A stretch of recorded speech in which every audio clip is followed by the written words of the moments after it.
Quinsley Sales been doing a lot of, Quinsley and Richard have been doing some carbon and aero on it. And if I can qualify like that in the top 10, I think it's an achievement. And I also probably will do it when eventually it happens. It was postponed 2020, and I'm not 100% sure whether 2021 will happen if COVID is not lifted totally by then, or the restrictions. But it's my 10th year. It'll be my 10th year when the next one happens. And based on the way that Matthew's driving at the moment, I'll probably hang up my gloves. I wouldn't tell his mom that, but maybe it's time for him to put his butt in the seat now. Yeah, you mentioned Matthew. To be able to race alongside your son must be really, really special. Ben is very special. It was more special when he was in the Triple S, and I didn't have to firstly be as nervous about what he was doing, but more importantly, not as nervous about him beating the old man. So at the moment, it's quite challenging. He's on Saturday, I think it proved it to a lot of people. The racing that him and Danian put on for the 30 was spectacular. And a lot of the people that were there thought that it was me driving. Only to find out that it was the first time that Matt was in the Can-Am, which is a totally different animal to the Capri, which he has raced on 3 or 4 times now. And yeah, it's very, very impressive. They drove with maturity, a lot of respect for each other, but put on a damn good show. That's great. But yeah, when we had Matthew on the show, I mean, he's suddenly matured to such an extent and just come along in leaps and bounds, and is certainly a serious contender now. Yeah, he is. I thought maybe the V8s for this year was a step too far, maybe for him. He enjoyed driving the Triple S and the Mazda, the Capella, but I think if you look back at my checkered past in racing, like. Yep, looks like we've possibly lost our link there. Right, folks, we're going to go to an advert break. And let's see if we can link back to Darron Gudmanz. Best Drive Treads Tyres East London, your complete one-stop car shop. Visit us for great deals on Continental and General tyres, as well as many other brands. For professional and friendly service, call us on 043 743 7564 or find us on Facebook at Treads Tyres. Treads Tyres is a proud sponsor of Eastern Cape Motorsport. Right, we've managed to get our link with Darron back again, but at this stage we're gonna say a very good evening to Danian and Staffen. Welcome back to Motormouth. You guys had some serious action up in East London this last weekend. Absolutely insane.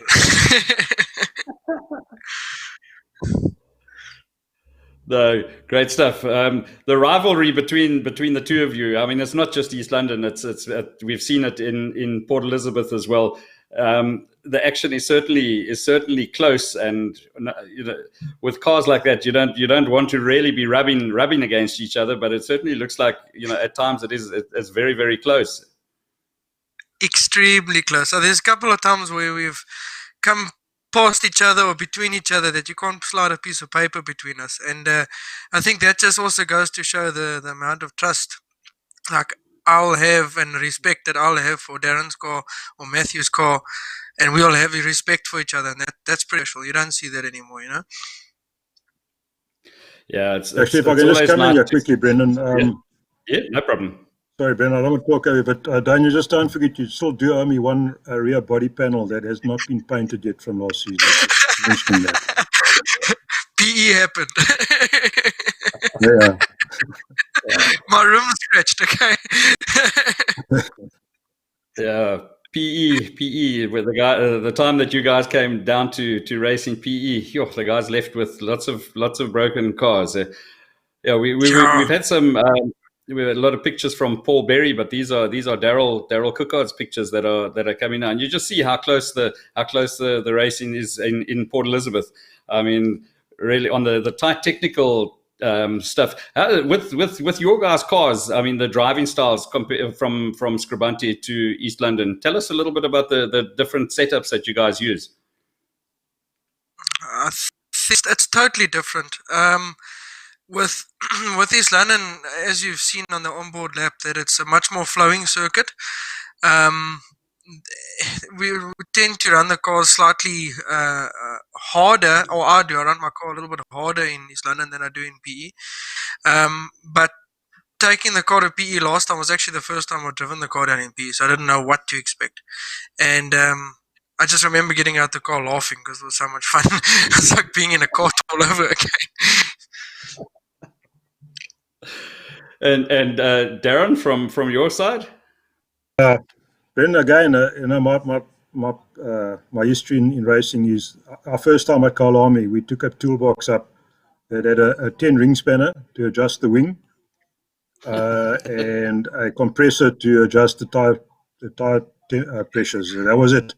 And I'm pretty still much like that. I don't do any changes from the car from PE to East London to Swartkops. I took the car up to the Extreme Festival up there for a couple of years. Yeah. I don't have the technical know-how or the experience. I just drive what the car is. As I said, we adjust a little bit of the spring settings and tire pressures, and the rest is left to the right foot and the shortness of brain cells in the helmet, and that's it. Oh, that's nice video footage. I like that. Yeah, the footage is brilliant. I mean, I prefer it because I'm ahead. No, not for much longer. Nah, not for long, you see. Damn. But the historics in East London, it just blows me away every time we go up there. It's certainly it's brilliant to watch. I mean, those classic cars from yesteryear. I mean, the cars that when I was a lighty that you wanted to have and race are, I mean, still out on the track and providing quality entertainment like we've seen on screen here. Absolutely. I think, we, like the last races, we had slightly reduced field. We always have one once a year. Unfortunately, it happens. But it's to get more young people involved in historic racing is special, The fact, like with Matthew, first of all, how he took to the Can-Am, I don't know. I don't think you're getting it back, Darren. That's not going back to you again. No, I'm not getting it. Well, the Capri is broken, so I'm definitely not getting it back. So yeah, we try to get these historic cars out of the woodworks, get them racing, bring them back to what they used to be in the glory days, Tell us, Darron, where's the Triple S? Have you still got it in your fleet? Brendan, we got it in Gudmanz Racing, yes. So Alec is busy preparing it for Ryan, his son, who's 14. Oh, yes, so there are a couple of years to wait before he's going to race it. But that'll be back under the Gudmanz Racing colours.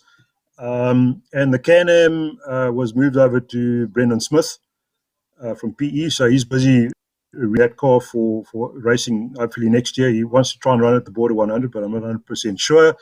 And that's another little story about the historic racing in East London under the Smugglers banner.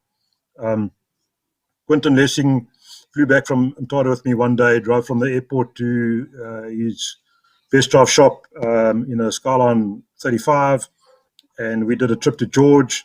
And within 3 weeks, Graham, Wayne, Brendan, Rob Rowe, Donovan Collins, I hope I haven't missed anybody myself, had formed Smugglers, a racing team with a drinking problem, and all had cars on circuit. So it's fantastic. It was a way to get into historic racing in East London like none other. Yeah, no, you guys. But, carry on. No, I said you guys certainly stamped your mark on historics. Just the guys that you mentioned there with some beautiful cars. Absolutely. Yeah, the guys are very, they're extremely passionate about what they do, and they put a lot of time and effort into making their cars presentable. And when we travel away, whether we go to Desi or whether we go to Swartkops, and we look at the quality of the cars that we put on show, they're as good as anything else in the country, if not better. And in East London in particular, I mean, the V8s, there are actually, I think, 8 V8s that could be racing on the East London circuit, and I think that should be the effort from Danian, myself, and Matthew's perspective to try and get those guys back onto the circuit on a regular basis to have fun and put on a show for what we hope is going to be spectators in the very near future. Absolutely. That's great. I'm just having a look at some of the comments coming through here. Shannon Barron, historics give the best show in East London. Well done, guys. And they I certainly have to agree with that. And then I see that I've just got a message from the president's office here to say that he's going to wait for 8 o'clock since motorsport is more important. So he's delayed his chat until 8 o'clock. So thank you very much to Cyril Ramaphosa for that one. Sean Gradwell throwing down a challenge as he's going to. He said, "Somebody's scared. Who's scared of us, Sean?" And then he says, "We'll sort you out in the bar afterwards as well." So, there we go. When Sean Gradwell can do the same time as the historic cars in his R1 million turbocharged engine that breaks after 2 laps, he can then challenge us in the bar. For once, Sean, it's not me taking.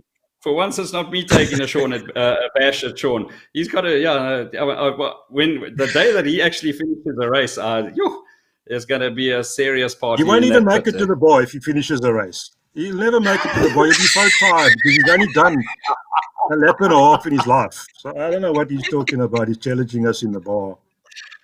Oh, sure. I think he's going to. He should actually race in historics because we only do 6 laps in historics at a time. He should race with us. He's got more chance of finishing the race. Yes. Great stuff. That's why we make it 6 laps for us.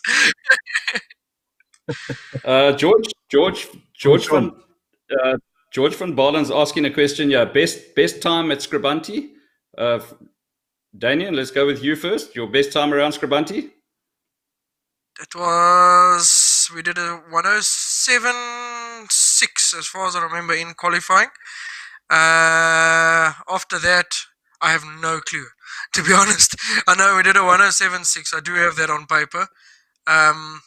But during the race, we always tend to go quicker because I see that blue Capri coming and the right foot just goes through the floor and eventually there's a dent in the floor because you can't go any quicker.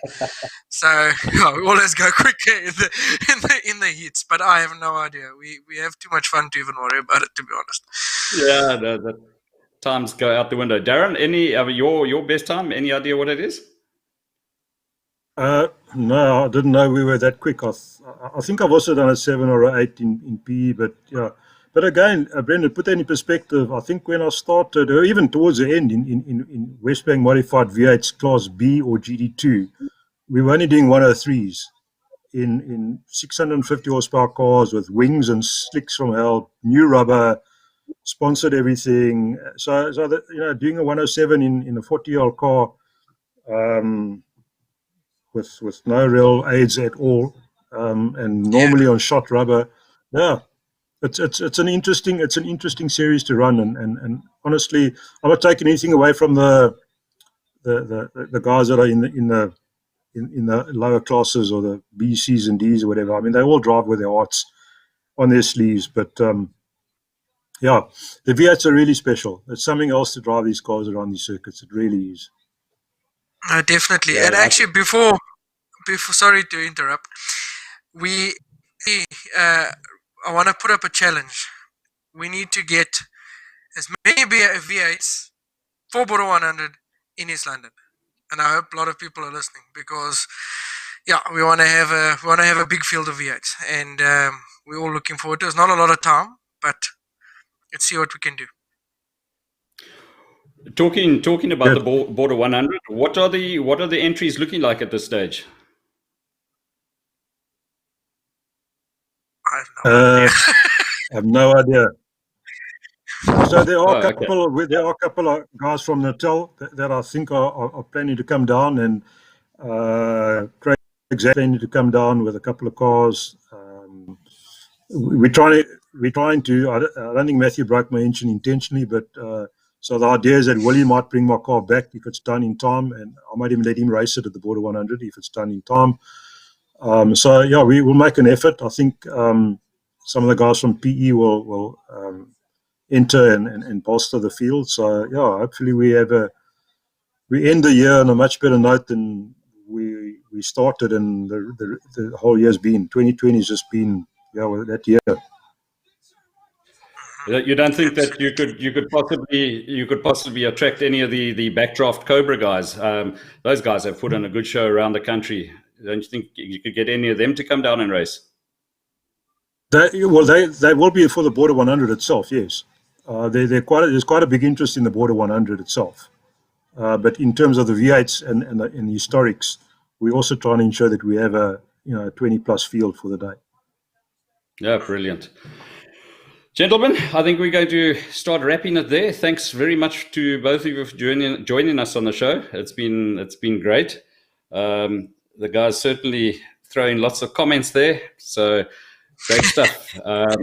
We wish you all the best and look forward to seeing you guys down in Port Elizabeth in a couple of weeks' time. Fantastic. Great stuff. Thanks, guys. We're going to go to another advert break, and then joining us after the show, we chat to young Tiaan Coetzer. With over 60 years of financial planning experience, Skybridge Capital has sound solutions for your financial needs. Our client commitment and unbiased approach enables us to build tailored investment portfolios for the individual and their changing circumstances. We specialize in retirement and estate planning, wills and deceased estates, as well as local and offshore investment planning. Prana Eco Wash is a new waterless concept in cleaning cars. You can give either Bobby or Matthew a call for prompt service. Their numbers are on the flyer that is on screen. These guys are mobile, so will come and clean your car wherever it is convenient for you to have it done. Prana Eco Car Wash, a new concept in waterless cleaning. Joining us now on Motormouth, all the way from Stutterheim out, young Tiaan Coetzer. Welcome to Motormouth. Hello, Brendan. How are you doing?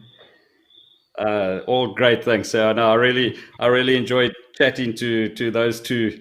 I just love those big cars, the big bangers. I actually get goosebumps looking at that footage that the guys have got there. Yeah, certainly. They put on a nice show for us. And Danian and Darron, they're there every race supporting us. Tell us where it all started for you, a relative newcomer to motor racing, if I've got that correct.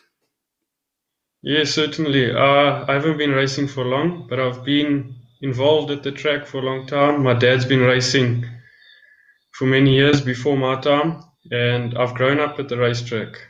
Been going to every race, and over the years I've developed a great passion for the sport. And in the last few years, my dad's let me take his car out on a few track days, and I've raced it a good few times. And last year, I managed to convince him to buy me a car, and we've rebuilt it since then. And this year, after COVID, I've managed to put it on the track a few times. Give us a little bit of insight into your car and the history of it. That was the ex-Kian Barnard Opel Kadett. Is that right? That is right. But before that, my dad built it originally. He copied the touring cars. When he stopped racing, he sold that car to Kian Barnard. From there, Gary Murray and them bought it back. And then Gary and myself managed to convince my dad to buy it back, and now it's back with us. That's great stuff. Let's focus on this past weekend's racing. Just looking at the photographs that we've got from Paul Berry, it seemed like it was certainly an action-packed day. Tell us about the racing. Oh, it was a great day. I enjoyed it very much. So qualifying, managed to qualify in front of Class D, beating the BMWs. And then in the first heat, going into Copacabana, Sean Valence on my inside pushed me a bit wide, but I gave him room. From there, I chased him down. On the second lap, I was on the inside, got him under brakes, and he turned in. Unfortunately, we had an incident there, but from there, I tried to keep my head down, and I managed to win in the first heat. The second heat, I started in front of the BMs, and they got the better of me there. So they beat me in the second heat, and I don't have an excuse for them beating me. Fair and square, they beat me. Third heat, I started at the back of Class D, and then I try to drive as hard as I can, make as little mistakes as possible, and I managed to pick them off one by one, and I managed to win that third heat. Is that the MagLab BMW on the low bed? Yes. On the rollback after your incident in heat number 1. Yes, there is. Unfortunately, luckily I could carry on driving. I see your car was sporting a little bit of front end damage there, and Sean Gradwell disputing that that's actually the truth. He says, "Tell us what really happened." We've got some video footage of it, haven't we? There we go. Let's have a look at this. No, I think that's Monet's incident in the S's.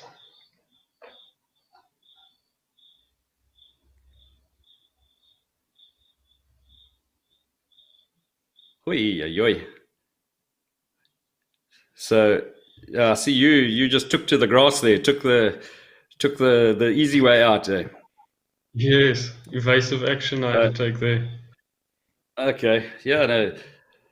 Those BMWs, a lot of the photographs that I see, they made the East London track a little bit narrower, because a lot of them seem to battle to stay on track.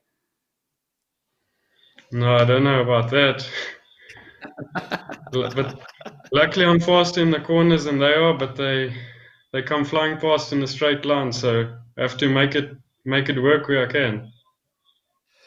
I see, just looking at those photographs. So you and RJ Green and Sean Valence certainly had some decent racing there.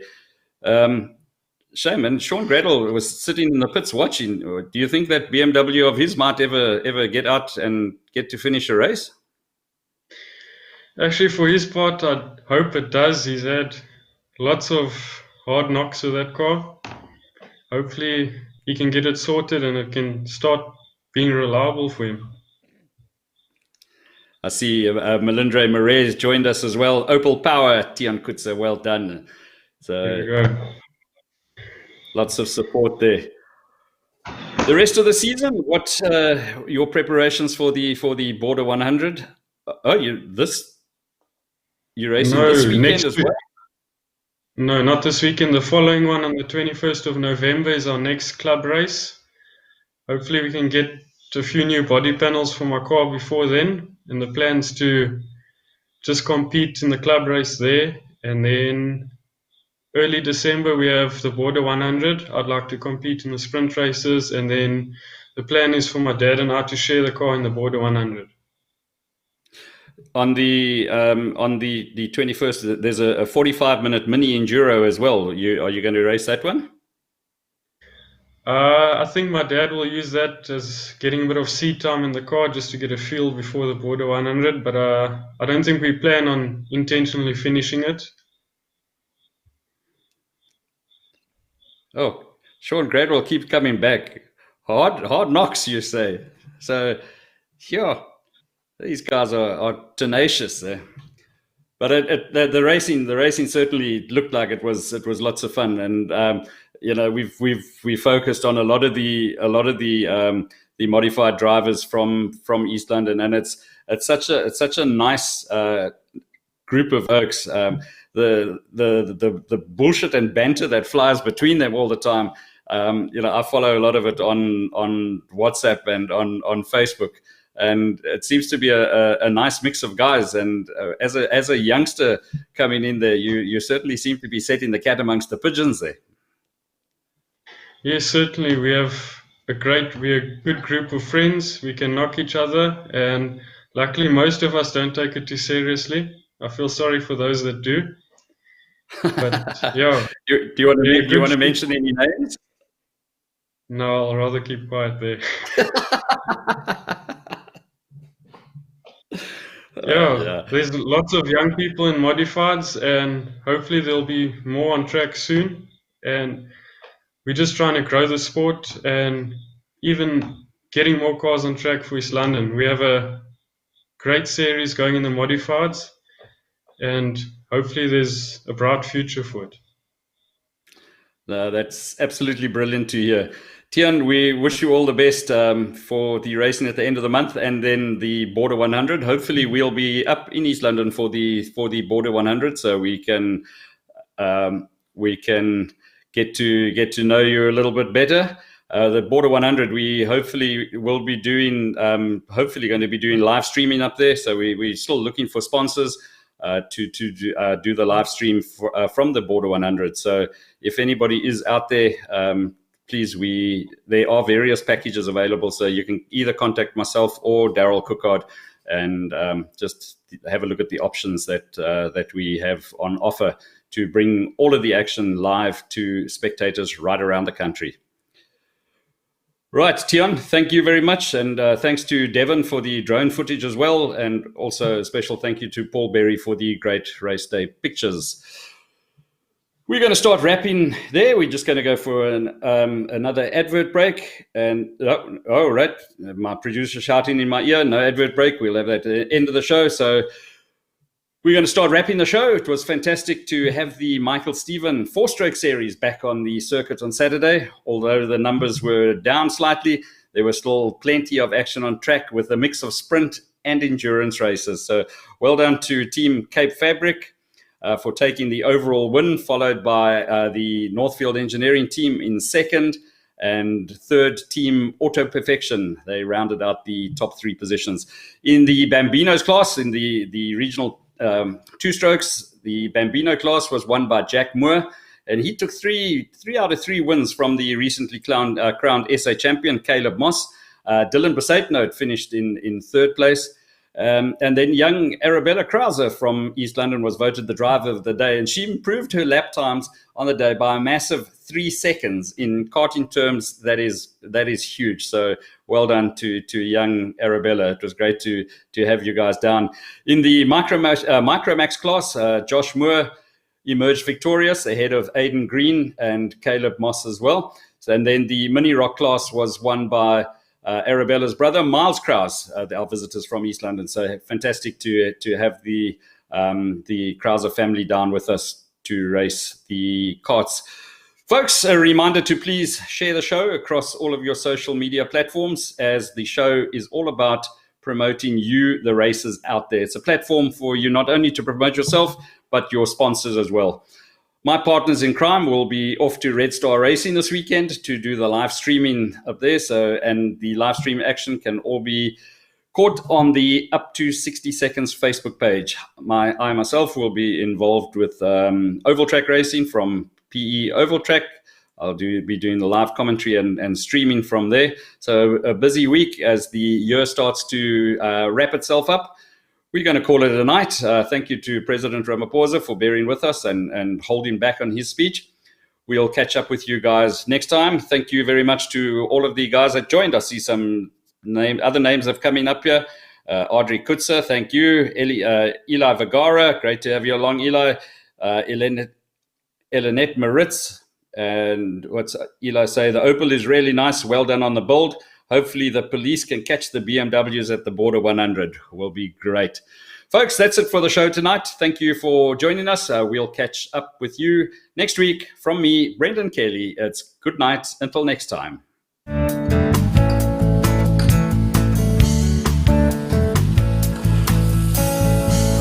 Kies Toonpot, tasty takeaways in Port Alfred.